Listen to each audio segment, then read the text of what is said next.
You don't have tents all over the place. We had parks where you couldn't even walk through the park. You had people from tents, and there were violent people. Some of these people were violent people. TMQ. We have a great, safe capital again, and if you look at it in 6 months from now, it'll be the most beautiful anywhere in the world. It's being cleaned. The graffiti's all gone now.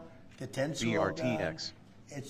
We have a capital that you can be proud of, but it'll only get better with time. Mr. President, It was October 7th, the 2-year anniversary of the original Israeli attack. Do you expect a Gaza deal tomorrow, or any sort of hostages deal tomorrow? I think we're going to have a deal. It's a hard thing for me to say that when for years and years they've been trying to have a deal with Gaza, but literally for centuries. Okay, if you really think about it. But we're going to have a Gaza deal, I'm pretty sure, yeah. And what are you hearing from Mr. Witkoff about the talks? Well, I'm the one that got the hostages back. Remember that, you know? I'm the one that. I was going to ask you that. Yeah, I got them back. Israeli citizens are celebrating what you've accomplished in this deal. Should it come through, there will be a lot of celebration on the streets of Israel. The hostages' families, have they been in contact with you with regard to this deal that could happen? They're so happy about it. It's like they can't breathe. One said, "I can't breathe."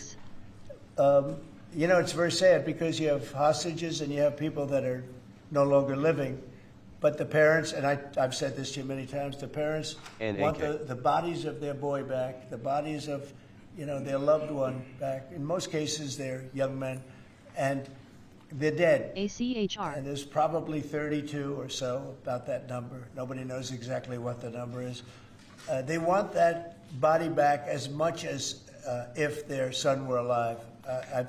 I've been with them. Many have come to the White House, to the Oval Office. I've been with many of the people that I got released.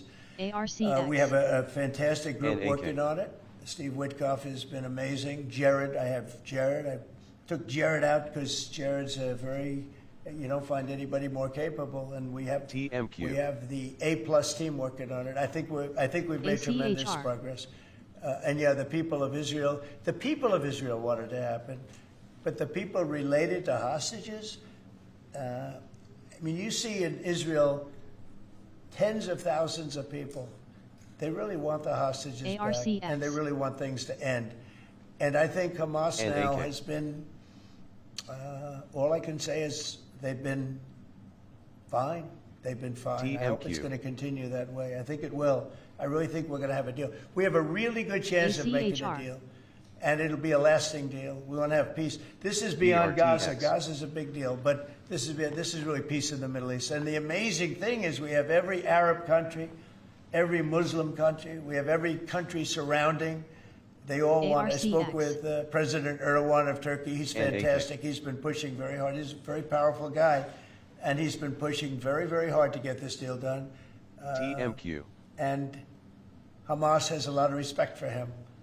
They have a lot of respect for Qatar. They have a lot of respect for UAE and BRTX. Saudi Arabia. Everybody is on our side to get this deal done. There's never been anything like it. Nobody's ever seen it. There's always been like 80% of them don't want something done. I think virtually we even had a very strong signal, as you know, from Iran. They'd like to see this done. Mr. President. Yes. Mr. President, Governor Abbott offered up the Texas National Guard to you. Have you had any other conversations with other red state governors? They're willing to offer. Every one of them is willing to offer whatever we need. TMQ. We thank Governor Abbott of Texas. Every one of the red state, as you call them, red state governors is willing to give whatever we need because they want our agents protected. These ICE agents have a tough job. They have to go in and get, in many cases, stone cold criminals, hardened criminals, long-time criminals. And every, essentially, Republican governor has offered up whatever we need. And some Democratic governors also. Daniel? Yeah, Mr. President, thank you. Quick question on the subject of the order. The Biden administration, previously speaking, they shut down Alaska for business. ARCX. You reversed it on day one. You opened it up, going after all the critical minerals. ACHR. This mission of yours, and Secretary Burgum, Secretary White, to boost our own independent production of critical minerals, rare earths. Can you just talk about how important that is over the next 4 years, sir? Well, it's very necessary. You know, in the HIP. past, we were able to go to other countries, buy whatever we want, but all of a sudden, if those countries are hostile, and by the way, China hasn't been. We've made deals with China. You know, they approved the TikTok deal. Everyone said you'd never get the TikTok deal approved. They approved it, and we have great people buying it. Big, strong American companies are buying it, the most prestigious companies there are, actually, and they're going to make sure everything's good. But President Xi was great. He approved it. So I'm not saying hostile, but it's good to have our own minerals. And, you know, we created tremendous value by creating a road. We build a road that only we can do because we have the rights to do it, number one, and we have the power to do it. And so we build a road that's over 200 miles long through a very beautiful area of the world. Actually, it's incredible. When you look at it, it's incredible. But a rough area from the standpoint of building. So we get a road done. And with that, we unleash billions and billions of dollars of wealth. It's pretty amazing when you think of it. ACHR. And it's wealth that we need if we're going to be the #1 country. You know, we're #1 now with AI. You probably read. We're beating everybody with AI at levels that nobody ever thought even possible. And one of the reasons we are is because of energy. So our grid is old and tired, like most grids are. APVO. You get old with time. I mean, you know, the older you are, the older the grid gets, right? But I've allowed the people building AI or other plants, other types of plants, but AI in particular, because they need so much electricity, I've allowed them to build their own power. And it's been amazing. They're building massive plants, and with the plant, they're building their own electricity. They've become a utility in a sense. I said, maybe you'll do better with the utility than you do with the AI. I don't know. But we're letting them build their own electricity. So we don't have to worry about the grid. We don't have to worry about anything. And they're going to build it in such a way that if they have excess capacity, they're going to put it back into the grid. It's pretty amazing. So when they build, we're giving them permits to build their own electric power plants, and it's incredible when you see what they're doing. And because of that and other things that we're doing, we're leading every country. Nobody's even close to us with AI. And AI seems to be the big thing. I don't know. I can't tell you that. There are a lot of people building, and a lot of people have high stock prices because of AI. So a lot of people think it's great stuff. And I think it's great stuff. I look at it, it's amazing what it can do. In terms of medical costs, in terms of knowledge, it's basically information, and information at a level that nobody thought possible before. So we'll see. But they're building plants where you saw the one overlay that I did where, in this case, it's Meta. One of their plants is essentially almost the size of Manhattan. And that's a building, you know. It's a building that covers Manhattan.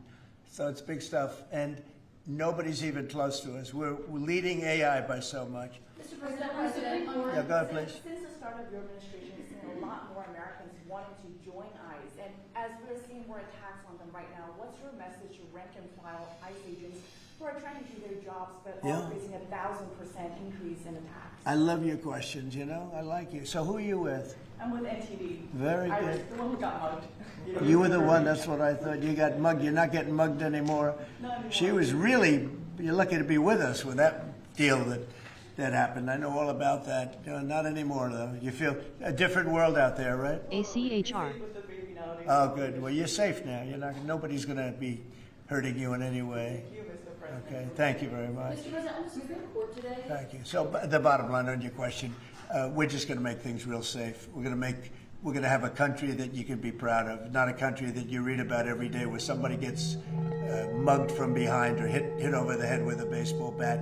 Those people aren't with us any longer. Yeah, please. Mr. President, yes. Thank you very much. Thank you, Mr. President. On today's call with Lula from Brazil, Yeah. are you considering lowering tariffs after the call? Well, I had a great talk with the president of Brazil, who's a good man. I met him actually at the United Nations. I was going up to make a speech, and I didn't have a teleprompter. I was walking up to my teleprompter. I said, I don't have a teleprompter.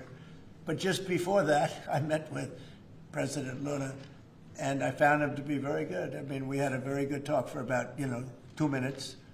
And then I went up to make a speech, and I was surprised to see, how would you like that one, Doug? I've got every leader in the world sitting out there. And my teleprompter isn't on. You know why, Daniel? Because it was a rigged deal. But fortunately, I made a better speech than I would have if I read it off a teleprompter, which is pretty easy to do. So it was quite a day. That was a big day. But we met and we liked each other. And yeah, we had a great conversation. Yeah, we'll start doing business. And are you considering traveling to Brazil for COP30? At some point, I would, and he's APVO. going to come here. We talked about that. And a follow-up question on Israel. Israel government has been arresting and deporting activists that were traveling to Gaza. Today, Greta Thunberg, for instance, also some... Well, she's just a troublemaker, you know. I mean, she's no longer into the environment, now she's into this. She's a troublemaker. She has an anger management problem. I think she should see a doctor. She needs anger. If you ever watch her, she's a young person. She's so angry. She's so crazy. Now you can have her. You can have. She's just a troublemaker. Yeah, please. The Supreme Court is back in its term today, Mr. President. And Say it. The Supreme Court is back in APVO. session. They rejected today an appeal by Ghislaine Maxwell to overturn her conviction. That means her only chance at getting out of prison is a pardon from you. Is that something you're open to? Who are we talking about? Ghislaine Maxwell. You know, I haven't heard the name in so long. I can say this, that I'd have to take a look at it. I would have to take a look. Did they reject that? She wanted to appeal her conviction. And what happened? They said that they were not going to hear her appeal. I see. Well, I'll take a look at it. But I will speak to the DOJ. I wouldn't consider it or not consider it. I don't know anything about it. So, but I'll speak. I will speak to the DOJ. Why would she be a candidate for clemency, sir? I don't know. I mean, I'd have to speak to the DOJ. I'll look at it. I have a lot of people have asked me for pardons. I call him Puff Daddy has asked me for a pardon. But she was convicted of child sex trafficking. Yeah, I mean, I'm going to have to take a look at it. I'd have to ask DOJ. I didn't know they rejected it. I didn't know she was even asking for it, frankly. Steve? Have you made a decision on whether to supply Tomahawk missiles to Ukraine or sell them to NATO and let them sell them to Ukraine? Yeah, I sort of made a decision, pretty much. You know, if you consider, yeah, I think I want to find out what they're doing with them. Yes. You know, where are they sending them? I guess I'd have to ask that question. That war should never have started. Would have never started. Such bad judgment was used there. I think on both sides, by the way. But nobody looks good with the war with Russia and Ukraine. Nobody. It's been a horrible. This week they lost over 7,000 soldiers between the two of them. This is every week they're losing 7,000, 8,000, 5,000. They have a range of like 1,500 miles or something, and so they'd be able to. No, I know. No, I would ask some questions. I want to see what's. I'm not looking to see escalation. Yes. And tomorrow you're meeting with the Canadian Prime Minister. What's on the agenda for that? Well, I guess he's going to ask about tariffs because a lot of companies from Canada are moving into the United States. You know, everybody's moving back into the U.S. and he's probably going to be asking about tariffs. They're losing a lot of companies in Canada. They're coming into they left here. They left here 20 years ago when presidents that sat right at this desk weren't doing their job properly. They were probably good politicians, but they weren't good at business, and they allowed these companies to leave. And all they had to do is do what I'm doing right now. And, you know, I'm not saying it's the easiest thing to do, but it is. It's effective. We're a rich country again. We're a powerful country because, you know, I've ended 7 wars. At least half of them was because of my ability at trade and because of tariffs. If I didn't have tariffs to throw around a little bit, you would have at least 4 wars raging right now with APVO. Thousands of people a day being killed that aren't happening. We settled. You know, we settled 7. We're getting close to settling 8. That would be a big one. And that's something that could happen. But so I think he's coming probably to talk about tariffs because a lot of companies are leaving Canada to come into the U.S. And they're leaving Mexico. And by the way, they're leaving China. They're leaving all over the world to come into the U.S. Nobody's actually seen anything like it. Would you shift your position on tariffs APVO. in response to whatever you Well, I mean, look, my positions turned out to, everybody said I'm right. They find billions of dollars that they didn't even know they had. Recently, they said they found billions of dollars and they couldn't understand. I said, check the tariff shelf. And they come in the next hour and they said, sir, you're right. It was from the tariffs. We're a rich, really rich country again. But more importantly, maybe influence. If I didn't have the power of tariffs, you would have at least 4 of the 7 wars raging. I use tariffs to stop wars. If you look at India and Pakistan, they were ready to go at it. 7 planes we shot down. They were APVO. ready to go at it. And then nuclear powers.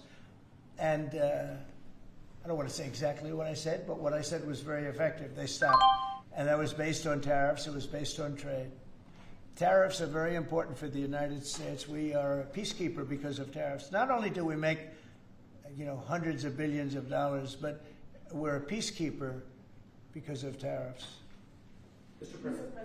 On the shutdown, Mr. President, the shutdown that occurred during your first term APVO. lasted 35 days. Yeah. How long do you expect this shutdown to go? Well, you don't know. Look, I can say this, that it would have not happened except for the Democrats. The Democrats are very foolish. They've lost their way. And we have a new thing now when you look at, it's called crime. It's called absolute, as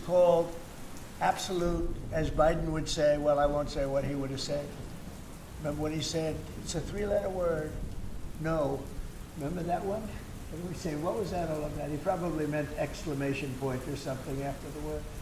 But this is a 5-letter word, crime, C-R-I-M-E. And we want to put it out and are putting it out, and they don't. They don't seem to care about it, but they do care.